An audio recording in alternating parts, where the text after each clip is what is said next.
Guys, may post si Miss Glenda na ayon sa kanya, wag na po kayo magalit sa akin.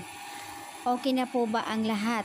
So ayan, kaya naman in-upload niya yung rehearsal ni Kim and mayroon naman pala siyang flower kay Kim Cho. Pero binigay niya yung flower before the event.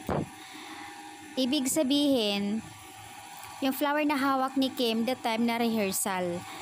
So, dapat, ayon sa iba sa comment na naman, di talaga maiwasan na kahit anong anggulo, Ayon sa iba, pero usually talaga, pagka mga ganon, during the event, doon talaga binibigay yung flower. So, kabaliktaran naman kay Miss Glenda, rehearsal pa lang, doon na lang niya binigay yung flower, which is kakaiba, baliktad.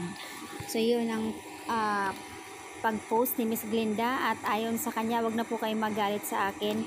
Parang alam na ni Miss Glenda na marami ang nagre-react, marami ang nagbigay komento doon sa pagkasabi niya next event si Paulo solo niya na something ayaw niya papagsamahin yung dalawa.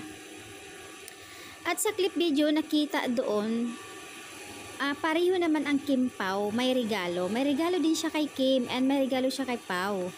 So, hindi lang malaman kung anong mayroon yun. Sabi nga ni Miss Glenda, ang hirap hanapan ng regalo kay Paulo. I think sapatos.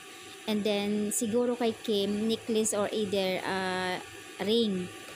May regalo sila pareho. Nag-thank you naman si Miss Glenda that time.